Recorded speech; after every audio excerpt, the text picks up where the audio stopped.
and gentlemen, please welcome onto the stage your country manager for UK, Ireland and Iceland, Mr. Bob Parker.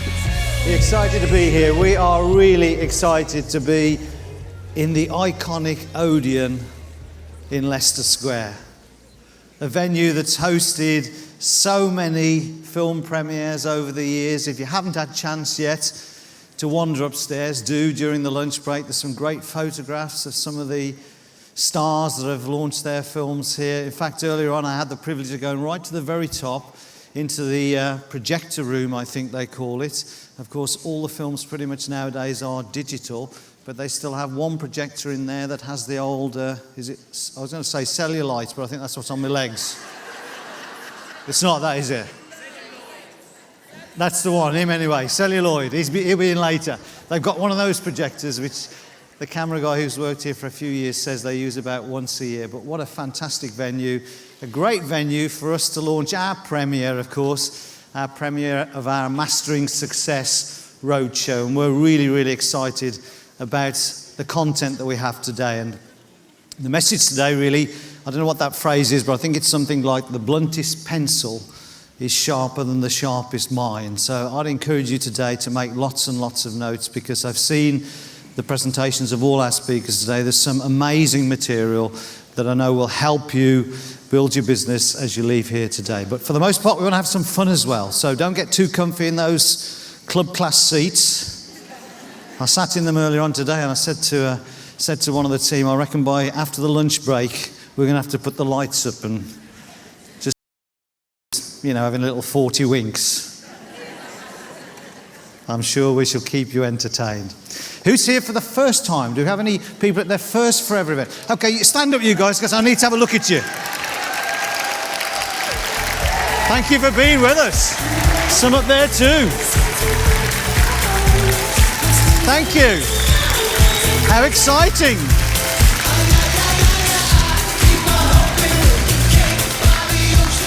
Well, it can't get any better than this for your first event, can it? The Odeon. But we're really pleased to have you with us. It's always, for me, exciting to see people starting in their forever journey. It takes me back to 1994 when I started in mine, and I can promise you back then we couldn't have afforded anywhere like a venue such as the Odeon here, but it's an exciting time to be with us, and I want to set the scene this morning for what I think is going to happen to us over the next few years here in the UK.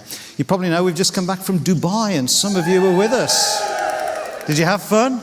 Yes. Wasn't that just an incredible place to host a global rally? You know, when you think about the whole concept of Dubai and the royal family there, the concept of building something that literally has been built from the sand, it's such an amazing city. And as you drive around that city, the architects are obviously in competition with each other to outdo themselves in the shapes of the offices and the apartment blocks that are there. We had just an amazing time, and in the days that we were there, we gave out over $26 million in chairman's bonus checks, and that's always a really, really exciting part of the event. And a number of people have said, what was the highlight for you of the event? And I've been to lots of them. I think for me, I will never forget the party that we had on the Thursday night, the first chairman's bonus check presentations on the beach, the Jumeirah Beach Hotel.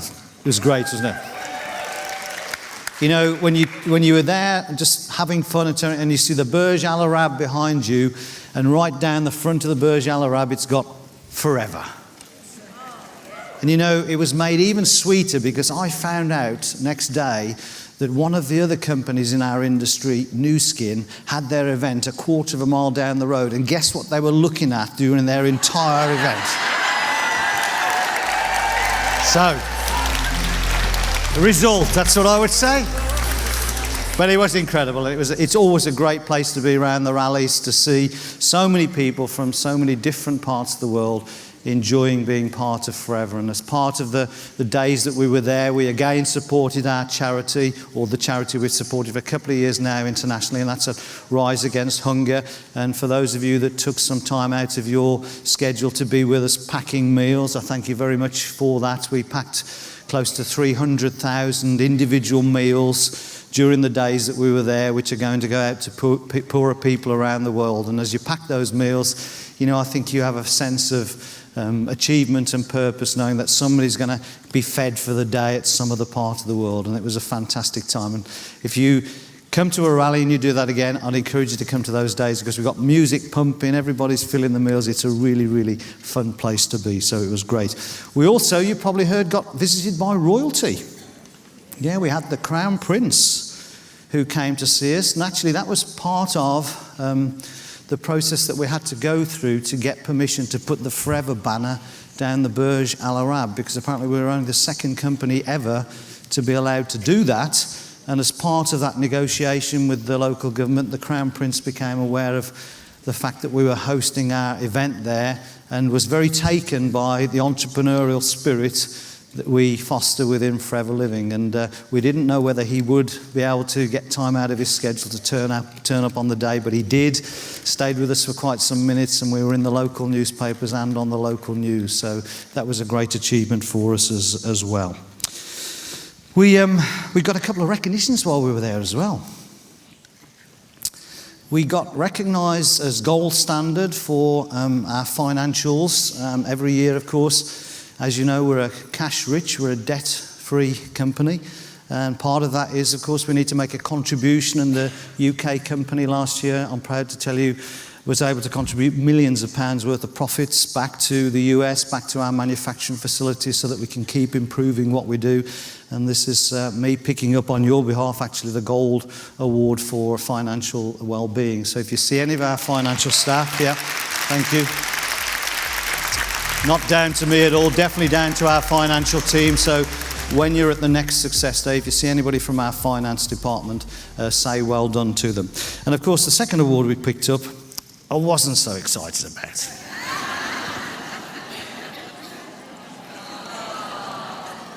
In fact, after Dubai, I snuck away for a few days holiday with my wife, and after about 3 days, she said, "You're going to have to snap out of this," because I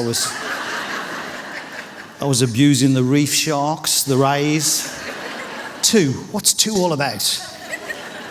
That's the first place to come in last. Two. No, can't do that. So this is me for a few days, but I've snapped out of it now.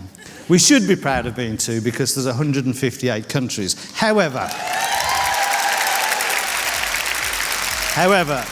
we did set ourselves the goal of being number one for at least 3 years. We managed it for 2. We got knocked off the perch. I don't think we're going to get it back this year, but I would love to, in the following year, get that number one slot back and keep it. And you know what? There is no reason why we shouldn't. Every country manager that I meet in the country manager meetings and during the course of the year wants to know what's happening in the UK. Can we borrow your opportunity meeting? Can we borrow your trainings? Our leaders in the UK travel the globe speaking at other countries' success days.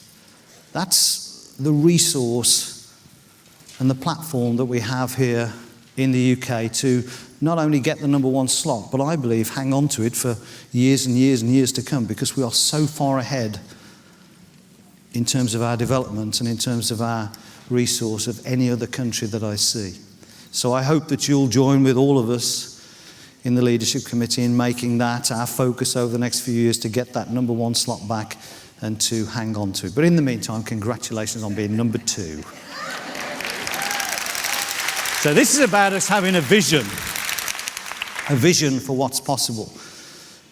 During the rally, Greg talked about his vision for the global business, and you'll see a few people around the room that were at the rally have got a badge on that's got 2X on it, 2 times. And during the country manager meetings and some of the leadership meetings, Greg shared his vision, the fact that we could be twice the size we are now easily, because there's stacks and stacks of untapped potential in all of our countries. But it'll only happen if we individually have vision too.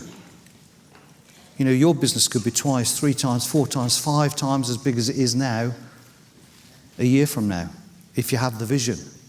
And that's about visualizing what your life would look like if your business grew to that size.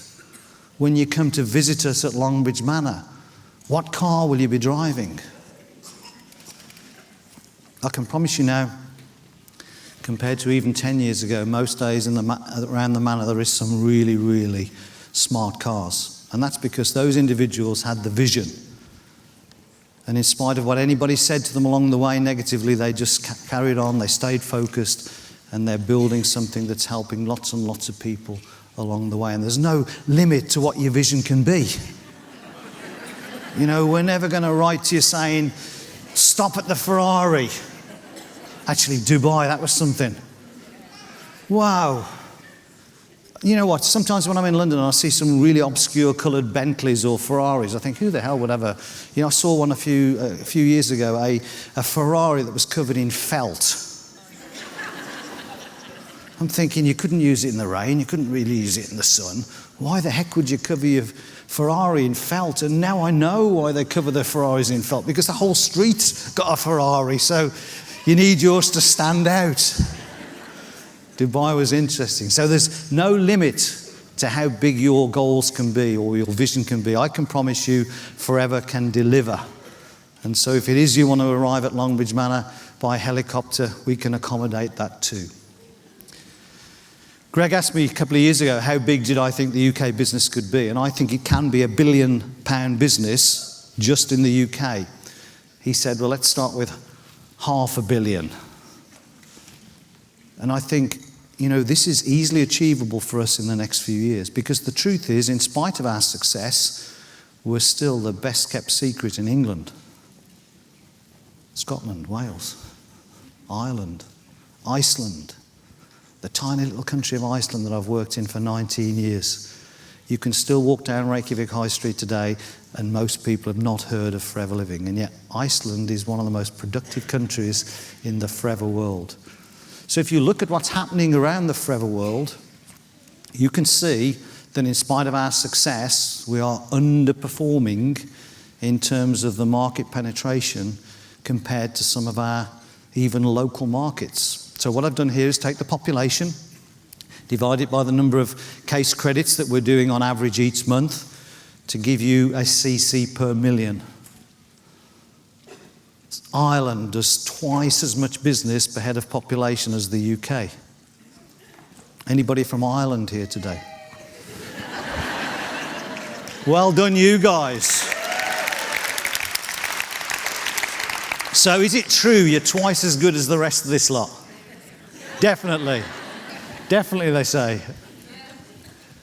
Scandinavia, 23 million population scattered across actually a big landmass. It's quite a difficult country to manage in terms of delivery of product. There's lots and lots of small towns and villages cast around, as I say, a big landscape there, but still 35,000 case credits, 1,500 cases per million of population, over twice as effective as the UK business. And then the tiny little country of Iceland, only 300,000 people. I'm encouraging as many people as I can to move to Iceland. If I could get 1 million people there, we'd be rocking. So, in spite of the fact that, you know, this year we're 40 years old around the planet, we're over 20 years old in the UK, we still haven't scratched the surface. And that should be really exciting for all of us, whether we've been doing this for 20 years or whether you're in your first 20 days. It's about seeing the vision of what's possible, because I know, and very many of you know, we have one of the best product ranges in the entire world. And when people start to use our product on a regular basis, they get a strong emotional attachment to that product. So there's no reason why we shouldn't be able to help more and more people around the country get better health or provide them with an opportunity to create an income for themselves. So take any of those numbers on the last slide and we could be twice as big and 4 times as big in no time at all. But it is about whether we believe we can do that. Henry Ford said, whether you think you can or whether you think you can't, you're absolutely right. And the difference that makes the difference to all of our individual businesses is definitely the way that we think about that business. Even if you take one of our products, anybody like the RG in the room?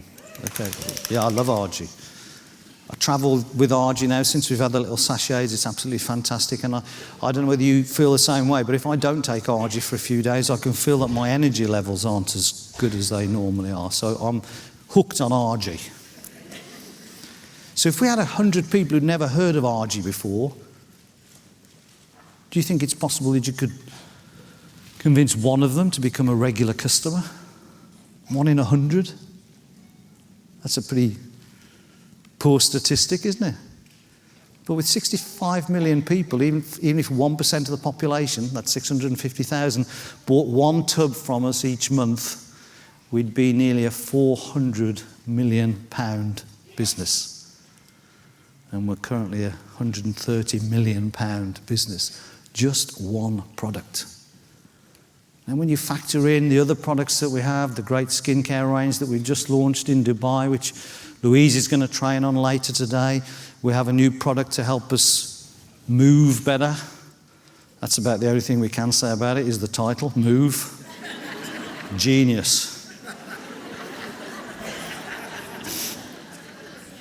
I have been taking this product since the Eagle Rally in September, and I can promise you it is an amazing product. We do have it in the country. We cannot quite yet launch it, and that's because of a technical issue that we have in one of our other European countries about the way that the product is going to be licensed, and so we don't want to take the risk of launching it and upsetting another government, but we're hoping in the next 2 or 3 weeks it's ready to go, and I think it'll be a game changer for us. So always doing good things. We're better than 1 in 100 though. So this is about us getting that vision. It's about sometimes taking a leap of faith. Particularly when you're getting started. You know, will it work for me? Can somebody like me build a forever business? Taking that leap of faith in the sense that you've got to stand out from perhaps the friends and colleagues you have around you, some of whom might think you're crazy. Anybody had that? Let me tell you something about this building this business. The more people who say to you, you're crazy, or you're involved in a cult, or that must be a pyramid scheme, if you can accumulate as many of those as you can over the next year, you'll find yourself in a really, really good position. Because in order to build something that's slightly different, you've got to be slightly different. You've got to accept that not everybody's going to see it the way that you do. So it is a leap of faith. And as I said earlier on, it's about having that clear vision of what's possible for you and never losing sight of that vision, irrespective of what anybody says to you. Some of you have heard this story before, but it's always stuck with me. A couple of years ago, I was travelling actually from London to Leeds, and I was a little early, so I was in the train station coffee place, the lounge there, taking a cup of coffee. I got my laptop out, and I got some Forever materials on the table there, and the guy collecting the cups comes by, and he stops. He said, "Excuse me," so I said, "I hope you don't mind me asking." He said, "Is that Forever Living material that you've got there?" I said, "Yes, it is." He said, he said, "Are you involved with them?" I said, "Yeah, I am." "Are you doing any good?" "Yeah, I'm doing okay, thanks very much, yeah." So the thing is with those things, don't you love it when they call it a thing? Bumped into a friend of mine a few months ago. He said, "Are you still doing that aloe thing?" I said, "I am." "Are you still doing that building thing?" He said, "I am." The cup collector said, "Well, unless you're in those things early on, you never make any money, do you?" So we had a little conversation about this, because that's actually not the truth at all. In fact, sometimes when you're in later, it's better because you know the thing's going to keep going. And the infrastructure's in place, and it's profitable, and you know your market. But anyway, we had a conversation about this, and I get on the train. And as I'm on the train, I'm thinking, for me, that type of comment or that type of dialogue is no problem, because I've been doing this a very long time, and I'm obviously very confident about our industry. But I thought, if I'd have been a brand new person who maybe had just joined the business that day, got my box, was on my way home, and decided to stop by the pub for a quick pint of Guinness to celebrate my new business, and I'm stood next to your man at the bar. And he said to me, "You know what, if you're not in that thing early on, you'll never make any money." That could have been enough just to take the wind right out of my sails, couldn't it? So it is about having that clear vision and building that belief and not listening to the naysayers. Everybody has an opinion on everything, and I find it curious that sometimes we'll take somebody's opinion even though they're not qualified to give it. So get yourself a strong belief in the product, in the company, in the industry of network marketing. And by the way, if you're new in the business, a book I can strongly recommend to give you a sense of the potential of our industry is a book called The Business of the 21st Century by Robert Kiyosaki. I know that Barry Barry the Book, as we fondly call him, has the book here today. I'd encourage you to buy it. And when you've read it, share it with the people that you know, because they'll get curious about the business. And the final part of belief is having belief in ourselves. Because if you've not been a successful entrepreneur before, or not built a successful MLM business before, you might doubt whether it's possible for you to do. And for me, the biggest thing I can suggest you do is to come to events like this, come to success days, attend your local trainings and meetings and your team trainings, because when you do that, your confidence in yourself will grow. So many times from stage I hear people say, yes, the money's been great in Forever Living, but actually the things that's impressed me most or been the most beneficial to me is my self-worth has grown. I feel more confident. I have a better self-image of myself. And so working on ourselves every day is a key part. And attending those meetings, you'll see evidence all the time of people, all backgrounds, all walks of life, who have done exactly what you want to do. And that encourages us to see that we can do the same. And then it's about effort and hard work. You know, I don't think you can do anything significant in your life, whether it be master a musical instrument, learn a foreign language, become good at a sport, without effort and hard work. And it's exactly the same in our business. Signing the form is the start of your journey. And then it's about opening your shop.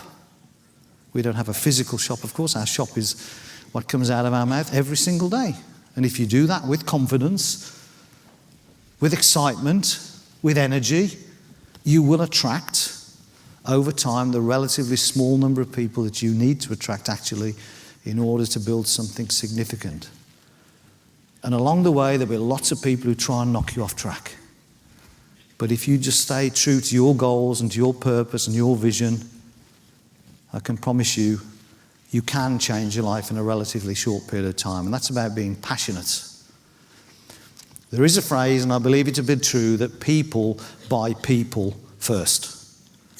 And so, yes, it's impressive and important for all of us to know that we've got a great product, that it helps people, that people get a strong emotional attachment to it, that we're a 40-year-old family business, that we're vertically integrated, rich, and we're debt-free. All of those are important facts, but people buy people first.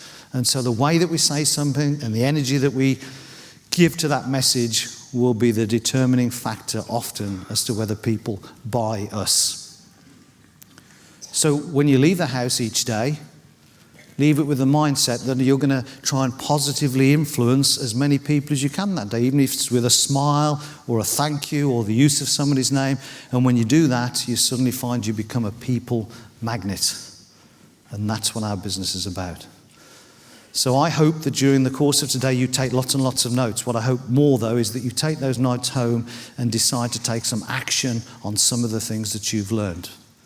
Our business definitely isn't rocket science, but there are a few key skills that you can learn that'll help you be a better communicator, be a better coach or mentor, or a better leader. And it's my vision that in the next few years, as the business gets bigger and bigger and bigger, we can do more of these events, we can get bigger venues. I'm still trying to convince Rex and Greg that they should bring the Global Rally back to London. Yeah, I know you guys all like to pack your swimwear and go somewhere warm and all that, I know that. But I can promise you, when we hosted the Global Rally in the O2 Arena, 20,000 people there, 7,500 of them from the UK and Ireland. That was the springboard for some massive growth, because so many people got an insight into what's possible. And sometimes you can lose that when you're just working from home by yourself. The events are key for that. So let's see if we can convince them to come back to London in the next few years. What a party that would be.